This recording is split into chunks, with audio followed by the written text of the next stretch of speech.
Let's get rolling. Good afternoon, welcome back. I hope that you have had a good weekend.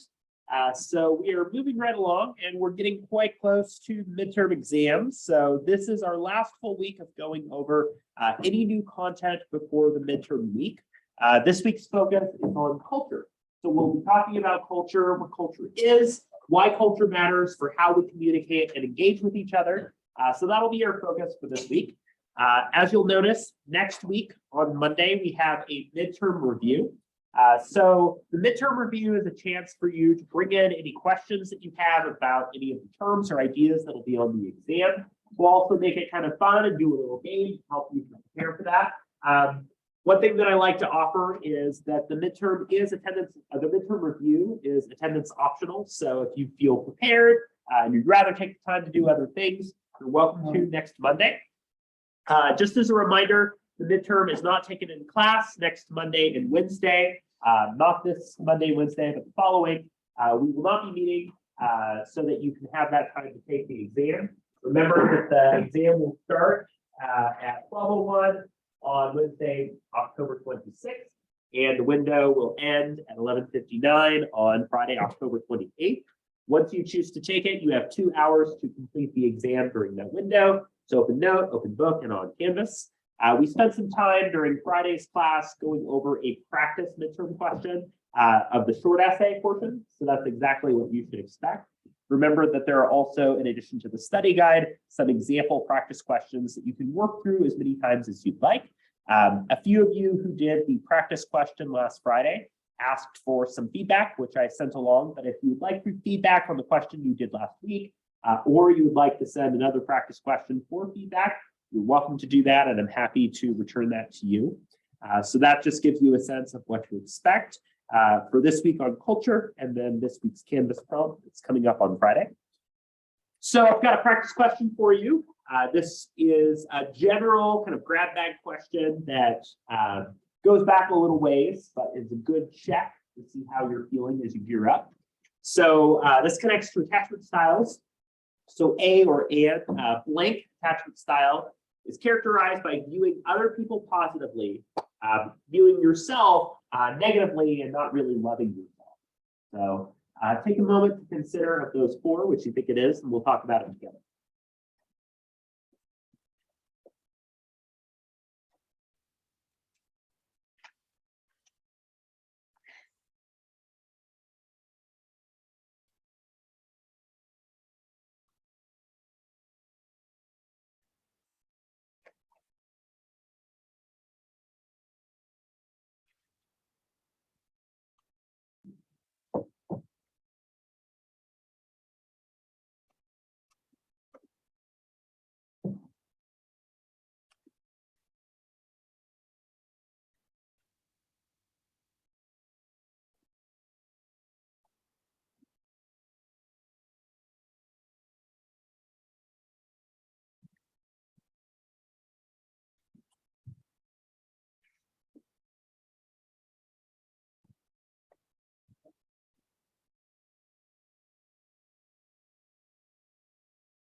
Anybody want some more time on this question? Period. So let's talk about this. How many people believe this is A, secure, B, preoccupied, C, dismissing, or D, fearful? Yes, so the best answer here is B, preoccupied, right? So as you're looking back through your notes, you'll notice that we had a jigsaw puzzle that was kind of 2 by 2 and went over the different attachment styles, right? So those are measured by how you value yourself and how you value or want other people. Secure means that you value yourself and others. Preoccupied is the best answer here because you want to be in relationships with other people, but you don't necessarily have the confidence or love in yourself. So oftentimes through verbal and nonverbal communication, you might say things like, do you still love me? Do you still care about me? Am I annoying? Do I deserve to be here? Right? Those are ways you might receive verbal confirmation. A dismissing attachment style would just be being uninterested in forming connections, but having high confidence, and fearful would rank low on both. So good work on this. You might gauge how challenging that question was for you to help you as you're studying and preparing. So good work. Last class, we did that practice question about verbal and nonverbal communication. We also looked at an article that's talking about how some of those elements can shape our relationships. Does anybody have any questions about anything we went over last class? Anything about the midterm? Anything about the class in general at this point? Questions do come up at any point, just let me know, and I'm happy to chat. So for today, I do want to take a little bit of time to talk about some general tips and feedback on the Canvas prompts. So by this point, now that we have finished the third Canvas prompt, just about all of you have turned in at least one. So I've had the chance to see your work. You'll notice that all of the grades on the Canvas prompts and attendance are current. And you'll notice if you look at the Canvas prompts that it has a submission comment from me, you should receive an email notification when you get that. That breaks down your score and why you received the score that you did. So I do recommend looking through that if you haven't done so already. And I think in general, right, there are a number of Canvas prompts that were awesome and did a great job at addressing the questions, but there are also some areas where I think there's a little bit of a struggle. So I want to talk about some of those things that I would encourage people to continue to work on, hopefully in a constructive way to help people to continue to do well on these assignments and understand the steps to do so. And then we'll be getting into culture and talking about why culture matters. So what I want to do is to go through each part of last week's Canvas prompt, and I've pulled an anonymous example of response that I think did a great job of addressing that part of the question to give you a sense of how to address that. So I was thirsty, so I grabbed some pop from the fridge. There were a couple folks who in their response were noting the kind of other slang definition of thirsty, which was not something I thought of at all when I was coming up with this, right? Speaking to the ways that different uses of language are things that are constantly changing and evolving, right? Our slang and our word choices are constantly updated. So I thought that that was kind of fun. But, right, this first part is asking you to break down the rules. I think overall people did a really good job at addressing this first part of the question and identifying those three different rules for language pretty effectively. So rules, of course, semantic, syntactic, and pragmatic, right? Semantic is referring to the dictionary definition and how that definition is being used, right? Thirsty gains meaning to grab a pop. The usage of syntactic is using grammar. So this response notes that the use of the comma in the sentence helps to separate that sentence out. And then pragmatic, right, is using things like culture and context to understand the message. So in this case, the word pop is interpreted by some to mean soda, right? Soda pop, right? Depending on the part of the country you live in or we're from, whether you use soda or pop might look really different. It's the same way that using pecan or pecan, right, means that language choice is different depending on where you're coming from. So that was a good example of addressing that part of the problem. Part two was looking at the different categories of nonverbal communication. I thought WALL-E is kind of fun because the entire first 45 minutes of the movie, save for like a little TV that he has in his little ship, right, has no spoken dialogue. It is all nonverbal communication. So I thought it would be a fun thing to look at as an example here. So part two asked you to identify different categories of nonverbal communication, right? And identify things from the clip that connect to that. So examples here were things like vocalics, kinesics, oculesics, the way that we use different parts of nonverbal communication, right? Pitch, volume, and rate would all be under vocalics. Also the use of things such as proxemics and physical distancing were talked about as well by a few folks. But using some examples there to highlight those categories were what I was looking for there. And then part three was the trickiest part of this one for a few folks, right? So a couple of things that I encourage you to continue to work on here, right? First of all is the functions of nonverbal communication, right? So the functions are different than the categories. Kinesics and oculesics are not functions. They are categories, right? Functions would be things such as complementing, contradicting, substituting, things that we talked about as why we do nonverbal communication. So categories are examples of what it is, functions are examples of why we do it or how we do it, right? So in this case, contradicting is talked about in this response, saying that you say one thing but mean another. In this case, the usage of gesturing and doing the clapping is going against the intended meaning. So this was used here well. The other area where folks struggled a little bit was in the inclusion of the citation. So few folks nailed it, but this part of the response did ask you to include an MLA or APA style quotation with a page number or citation with the page number. This is MLA, right? So it says Wrench, last name of the author, followed by the page number. If you were doing this in APA, you would do Wrench, comma, 2020, comma, page 161.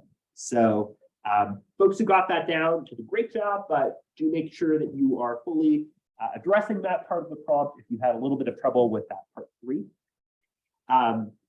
So some general tips for folks that are either continuing to do well or need some extra support on these Canvas prompts. Definitely take a look at the submission comments and feedback because that gives you a good sense of what's going well and areas where you might need to focus and develop these a little bit more. One thing that I really recommend as just kind of a general shortcut for a lot of your classes, because I know like oftentimes you'll have a lot of readings, assignments, and other things to do, right? Is to look at the assignment prompts early and then use those as a way of helping you to pick out the things that you need to find within the readings. So for instance, you might take a look at this week's Canvas prompt and use that to inform the notes that you're taking in the class and starting to look at. Making sure to fully address parts of the prompt. Again, there are a couple of folks who didn't have the citations, so continue to look fully through those. Again, I'm happy to look at and help you with answering a part of the prompt if there is a part that you're finding a little bit challenging or confusing. And then just a couple things to continue to work on with conventions, right? One thing I'm noticing is capitalization of proper nouns, right? So a proper noun is something like a name, James, which would be capitalized. Nonverbal communication would not be considered a proper noun, so it should not be capitalized. Sometimes if you're using a phone, right, or you're using autocorrect, sometimes it will capitalize or not capitalize nouns in weird ways. So just make sure that you are corresponding proper nouns in that way. Also, continue to work on breaking up those clauses of sentences. Rather than saying in this essay, I will argue that communication is important because we do it every day, right? Just reading that back puts you out of breath. So in this essay, comma, right, it's part of the clause of the sentence, I will argue that communication is important, period. We communicate every day. Just helps to break up the sentence. When in doubt, use shorter sentences in order to help to separate out some of the ideas in your essay. Again, I think people overall have been doing a pretty good job, but I did want to identify some general things that I noticed to continue to work on going forward. Any questions on any of that? Great. And we talked about some of these categories as well as some of those functions. So if you had a bit of trouble with that part of the prompt, definitely refresh on those sections and know that those things will be good to know for the midterm. So let's talk about culture. So I'll preface this by saying that culture is an important and significant part of interpersonal communication, right? It's something that we'll be looking at in this class, but there is so much that goes into understanding and breaking down culture that we actually have a whole class for it. Dr. Chen teaches a course called Intercultural Communication. So if you find this topic interesting and you want to learn more about culture and communication, that course will get more at it. How many people have ever heard the story? It's told in a couple of variations of either the blind man and the elephant or the elephant and the cave. Does that ring a bell for anybody? Seeing a couple smiles, but maybe not super familiar. Great. So this is a story in which there is an elephant that is living in a little cave, right? And the idea is that there is a group of people who are asked to go inside the cave, not knowing what's in it, and to report back on what is inside the cave, right? So these folks go inside the cave and they end up in different parts of the cave. And so they're feeling and touching around. It's pitch black in there. They can't tell what's in there, right? So you get some people who are over here and that are feeling the trunk and they think, oh, it's a tree, right? Because it has that sturdiness and it's, you know, this round cylindrical shape. You have some people back here who are feeling the tail and they think, oh, it's a rope, right? Then you have some people over here who are feeling the tusks and they say, oh, it's like a sword. So they step out of the cave and what happens? Well, people start arguing over what it was that they felt in the cave. They said, oh, it's tusks. Or these tusks mean that it must be a sword, right? It must be a tree. It has to be a rope. Because they experienced and touched a different part of the elephant, they're convinced and certain that what they felt was what it was, that it was a part of the whole, right? And I think that's an important way for us to think about culture, that from our cultural experiences and from our backgrounds, right, we are touching a piece or we're seeing a piece of the elephant. We're not getting the entirety, right? We're getting a part, but our experiences of that part are shaping what we interpret that whole to be, right? If you are feeling only the tail, and that's your only experience, right? You'll think that it's a rope because you don't know the rest of the elephant that's there. So when we think about culture, there are so many cultural experiences, backgrounds, and senses of communication that we all come from that we're all just getting a part of that element. So to become good at understanding culture and how we communicate across cultures, to understand that people are coming in from very different lived experiences that are shaping and thinking about the world in different ways, right? And are communicating about the world in different ways too. You might think back to the example that we talked about with the Karaha, indigenous people in the Amazon rainforest, right? Who do not have words to describe quantities of numbers. So that'd be an example too of how communication is shaping reality and shaping our experiences due to cultural background.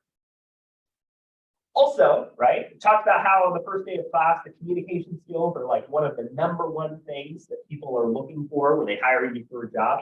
Well, within that, and in addition to that, what people are looking for consistently are people for jobs who can collaborate and work in teams, and people who can do so effectively and engage with people from different cultures, from different backgrounds, and different experiences. Because whether you're in a classroom or you're working, you're going to be working with people that come from different cultures, backgrounds, and experiences than your own. And employers want to know that you're coming in with an understanding about how to do that effectively. So intercultural competence is a skill that really helps us out there in the real world, right?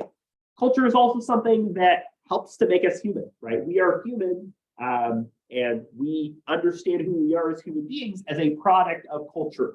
Culture is something that is generational, that is experienced over a prolonged period of time, and that has helped to shape who we are. And that culture brings about significant differences in how we choose to communicate. In some countries, such as Bulgaria, right, shaking your head no actually means yes.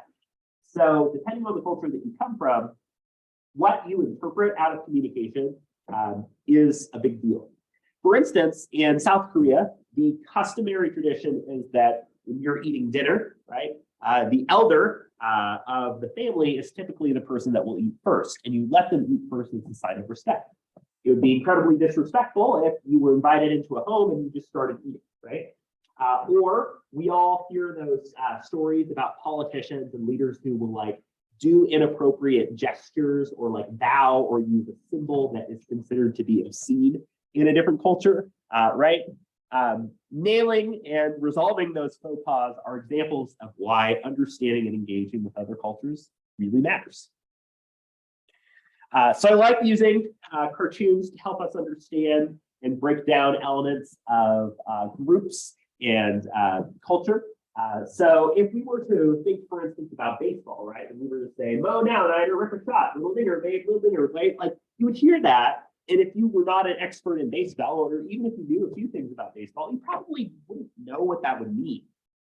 We use a lot of jargon, technical language, specialized language to try to understand each other across those differences. So if you're part of a club or group, there's a good chance that an outsider would not understand the depth of which you communicate.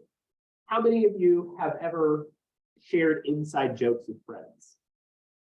Yeah, so a bunch of you, right? We oftentimes have the phrases, the stories, the silly things that we convey with our friends, and that's a product of cultural experience, right? We've created shared meaning with them. If communication is about how we convey shared meaning to each other, well, the specialized technical language, the jargon, the phrases that we develop as a member of a culture or group, those are the things that help us create this shared sense of meaning. Communication shapes reality, but reality is also conveyed through communication. So when we think about what culture is, right? Culture is a term that has been very difficult for us to really succinctly define, because culture is something that has covered so many different parts. So the definition of culture is always working. But culture refers to a group of people. This is a good starting point because no single person is a culture, right? You might represent or be a member or a part of a culture or multiple cultures, right? But you alone are not a culture. You might help to create a culture, but culture is something that is shared, right? The process of learning. So we become indoctrinated into a culture, right? We begin to adopt its behaviors, its practices, its customs, right? A culture is something that we learn about and participate in. A really good example of this is to think about school, right? School is a process of learning through which you develop and understand culture. You might learn about history, right? You might learn about your own local background and resources, right? You might think about organizations such as churches or religious groups that you're a part of. You might think about clubs or activities that you're a part of, right? There's always a learning curve to become a member of those things. Berger and Lufkin in The Social Construction of Reality say that we go through a process of primary and secondary socialization. Primary socialization being the basic experiences that we have with core family members to shape our identities, and secondary socialization referring to going to school, right? In that process of learning, we become in culture. We also share perceptions, right? If we think back to perceptions from the first week of class, they're attending, organizing, and interpreting. So perceptions refer to how we make sense of the world, the glasses that we wear, right? The way that we filter out and understand what's going on.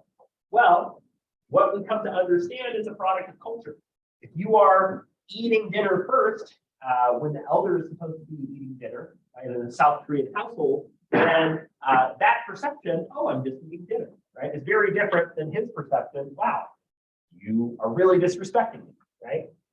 And these then influence beliefs, values, norms, and rules, which we'll break down in just a second, that eventually impact our behavior, what we do. I really like this visual because I think it's useful to think about culture as a group of people who are kind of assembling a jigsaw puzzle, right? The practices, the performances, the language, the patterns, those are things that every group member is bringing to the table and helping to assemble into that group, right? Cultures over time develop a sense of history, belonging, and understanding. One of my favorite traditions when I participated on the speech and debate team as a student and coach was that every day before a tournament, we would stand in a circle and we would do a whole bunch of silly tongue twisters and vocal warm-ups. And each one of us had tongue twisters and warm-ups that we loved to do. And I had this really silly one that was like escalating in volume, that you would start by saying, I'm gonna do whatever I do with real energy. And it gets louder and louder.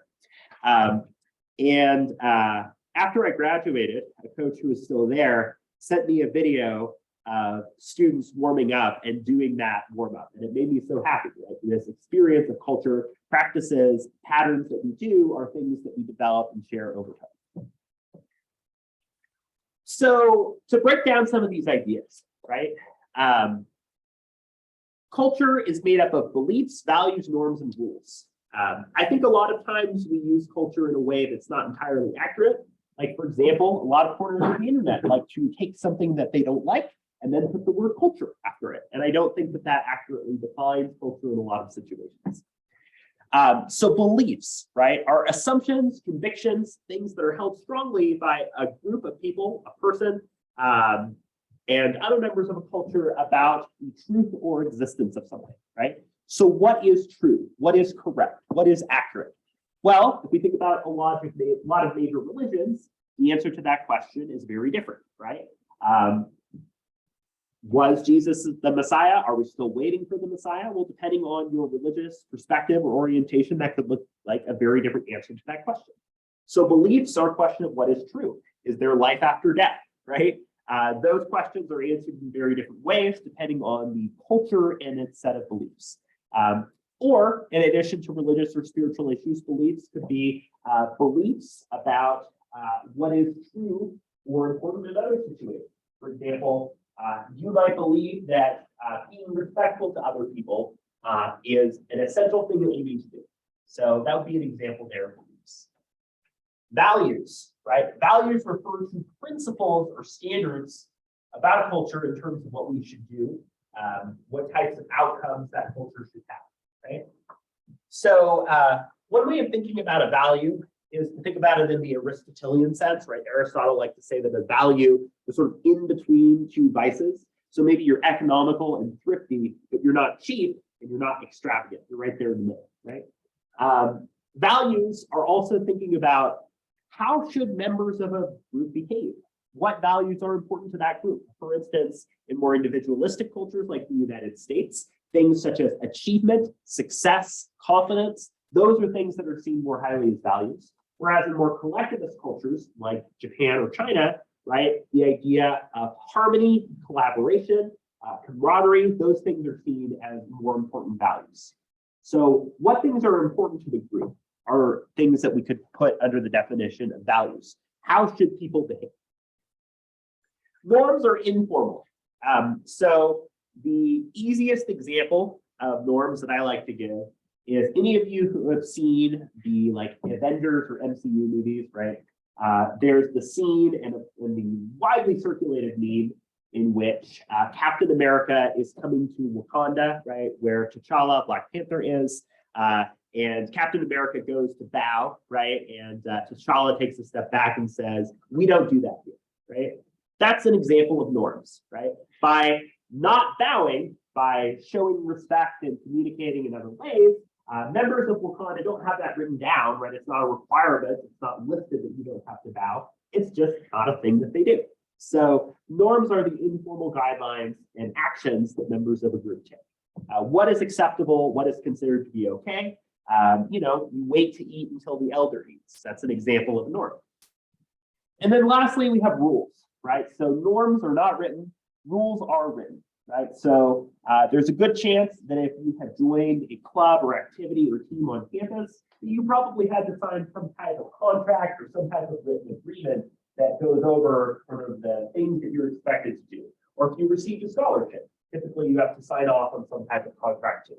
So those provide acceptable behavior and actions that we should do, right? The US Constitution or Bill of Rights would be examples of explicit rules as well. But it's also important to remember that rules change over time. Amendments get added, things get deleted, right? So what a culture considers to be rules, while clearly listed or indicated, can also be dynamic. And then all of those impact our behavior, right? Our behavior, what we choose to do, is communicated with other people. So an example that I wanted to highlight are the confederated tribes of the Cayuse, Umatilla, and Walla Walla people in Eastern Oregon and Washington, because they exemplify all of those elements of culture that we're talking about, right? They have beliefs about truth in terms of the significance and importance of the Blue Mountains and Columbia River. They have values in terms of valuing the strong ties to ancestry and culture, norms such as the use of dances or practice of religion might be examples of the practices that they do every day. And one thing that some of these tribes have been doing is generationally, fewer people actually know or have learned the native language. So they've developed a language program that's designed to help younger generations understand, comprehend, and share the legacy and experience of the native language out of the belief that the language is important to culture and understanding that culture. So I wanted to share a short clip that shows some examples of some of the cultural practices among some of these groups. Welcome to the homeland of the Cayuse, Umatilla, and Walla Walla people. We have lived on this land for more than 10,000 years. Today, we are the Confederated Tribes of the Umatilla Reservation. We have the Cayuse, Umatilla, and Walla Walla Confederacy here to invite you to come and learn more about our culture. This is our homeland, and it has sustained us for thousands of years, and it has given us reason to celebrate year-round for all of those years. Today, I'd like you to meet members of our tribal community: Elijah, Cassius, Elena, Virginia, Red Sky Senior and Junior, as well as Jeff, who's going to explain to you the importance of this tribal dance that you're about to experience. Welcome here to the Indian Village at the world famous Penelton Roundup. We've been participating here for 100 years. It's one of the many ways that we practice our culture and our heritage. And the war dance comes from what the men would do before and after they would go to battle. How they would interpret what they'd experienced in battle.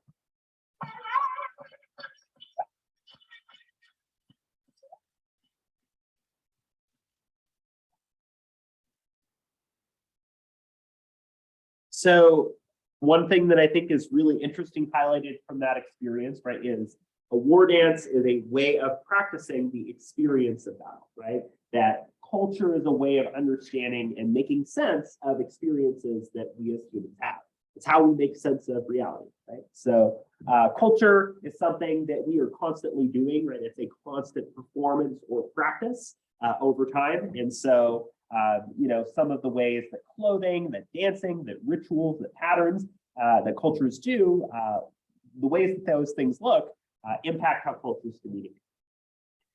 So what I'd like you to do now is to think about a culture that you are personally a part of, right? For a lot of us, we are members of multiple cultures or groups that could be tied to the activities, membership that we're involved in, or it could be tied to aspects of our identity, our ethnicity, other aspects of our lived experience.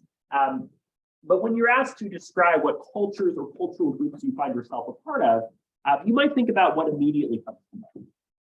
As you do that, I'm asking you as your first part of attendance to identify what this culture is, some of the beliefs of this culture, the values of this culture, the norms, and then the rules of this culture, right? So to help to break that down, the beliefs would be what is true or what is correct, what should you do under values, norms, what is unstated, and rules, what is stated.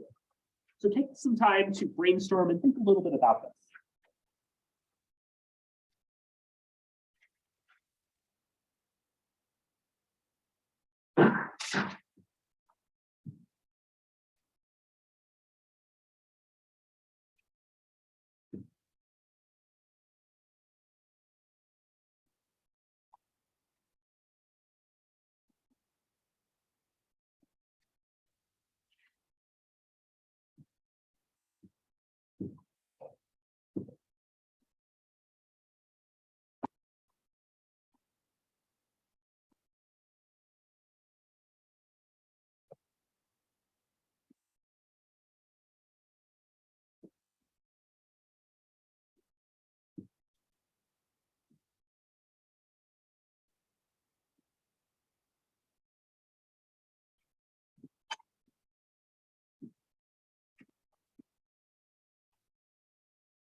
you have wrapped up some of your thoughts on your culture, I'd like you to find a partner or group of three to just share and compare some of the things that you noticed as either similar or different about culture. So continue to work on this, and then once you have finished, take some time to share with a partner or group of three.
Good.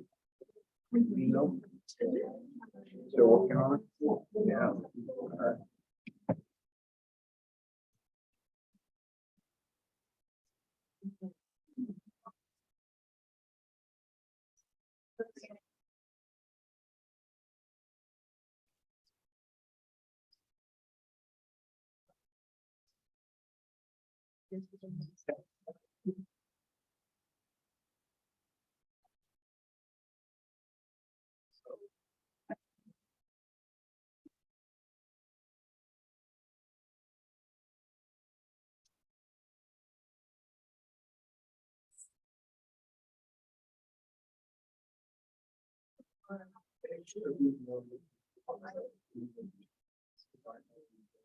You're welcome.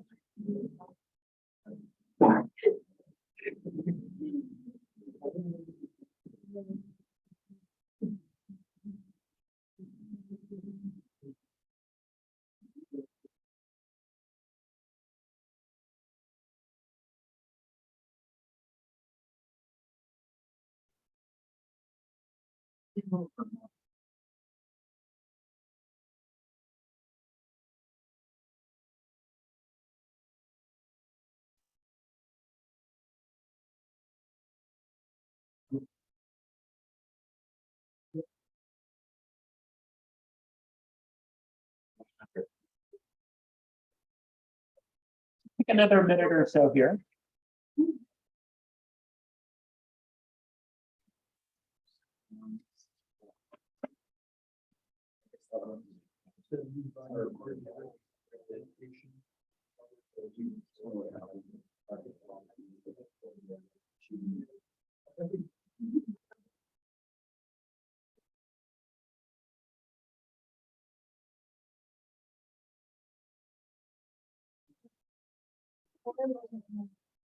Okay. Anybody who would like some more time here? Okay.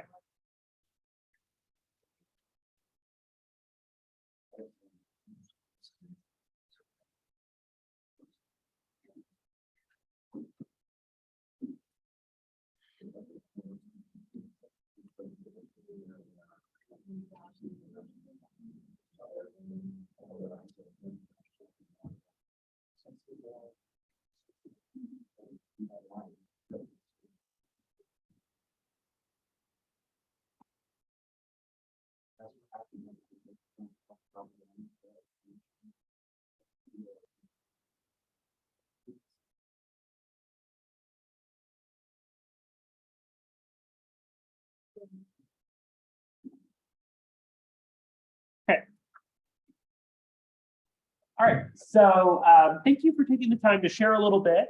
Again, culture is something we're constantly doing, whether it's a club, a group, or other aspects of our identity that we see as especially important.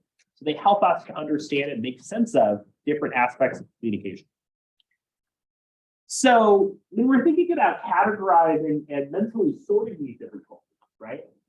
If culture is a large circle, we have what are known as co-cultures, right? Co-cultures are smaller cultures that exist within a larger cultural group, and they have ability or influence within that population, right? So a co-culture, for instance, could be some of the indigenous groups and tribes that currently live in Union County.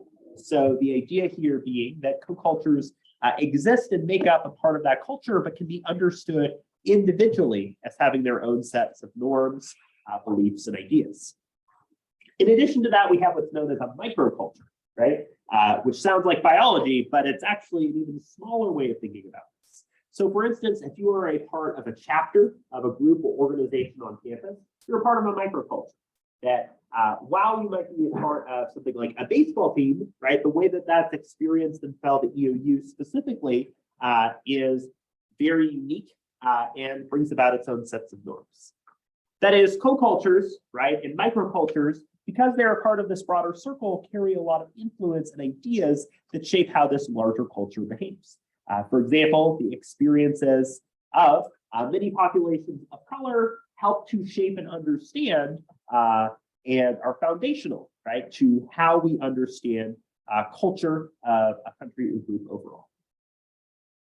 There's also this idea of self-esteem, right, of how we value ourselves as members of a group. So that's this idea of collective self-esteem that I'm going to break down into a little bit more detail. So collective self-esteem, right, is considering our own value as people in the group. We feel this through private collective esteem. In other words, how positively do you evaluate the group? I hate this group of friends, or I hate this club, or this club is great and well known on campus, well respected on campus, right? How do you value this group? Membership esteem refers to how you evaluate yourself within the group. Are you a good team member? Are you the MVP, right? That would be an example of how you view yourself as a participant. Public collective esteem would be how non-members or outsiders evaluate the group. Is your team well known? Is it considered to be successful? Do people go to games, right? That would be an example of public collective esteem. And then importance to identity refers to how much a culture or group is seen as important to you, right? So this is something that's felt differently across generations. For instance, a lot of second generation people find that their experiences of culture and identity might be very different than their parents. So these different elements shape how we view our membership within cultures and groups. So what I want you to do for the second part of attendance today is to think about the culture that you're a part of and how might these elements of collective self-esteem impact how you're approaching this group, right? So private collective esteem, how do you feel about the group? Membership esteem, do you feel like you're a good or bad member of the group? Public collective esteem, do non-members like your group? And importance to identity, how much does this group membership matter to or impact?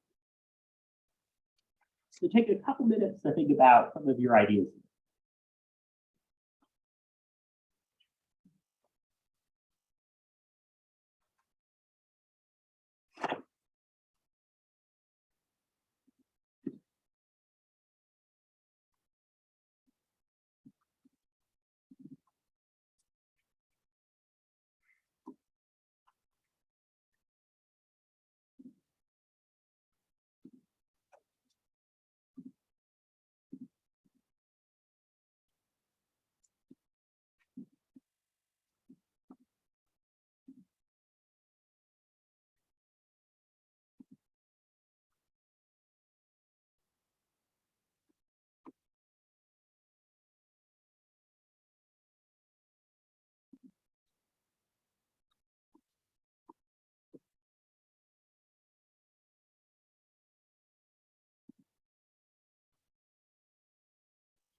So as you're wrapping up, we spent some time today talking about culture, our participation and membership in culture.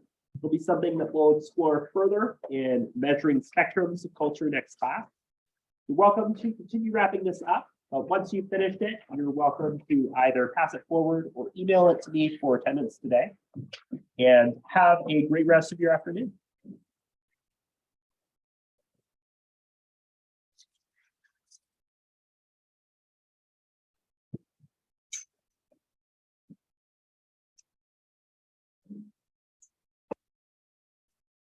Yep.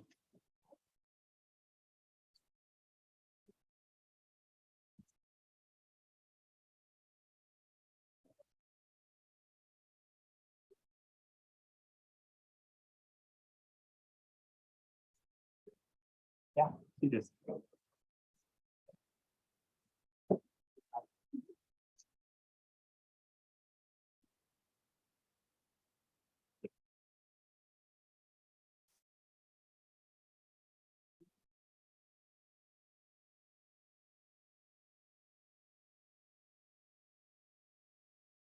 Thanks. Thank you.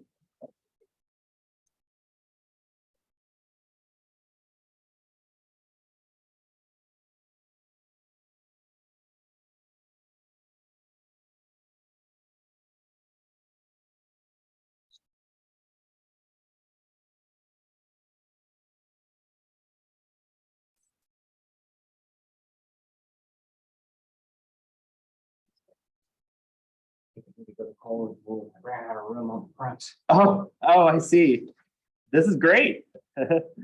You've got some very big, very readable handwriting too, so that helps.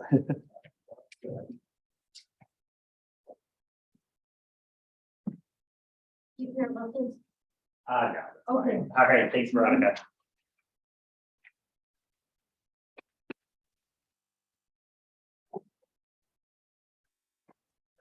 Hey, sorry, I just saw your message. So in general with the readings, you will not need to finish anything by a specific class as long as you have, you've gone through it by the end of the week. Okay. I like to just kind of block it out by week so you know, sort of based on how you pace yourself. What makes sense.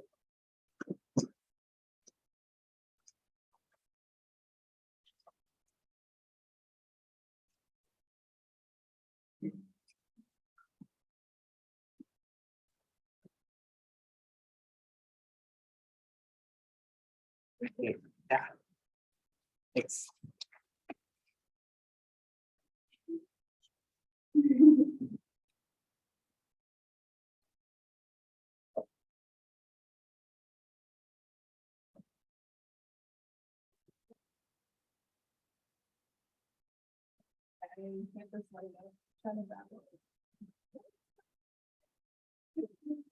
Now I want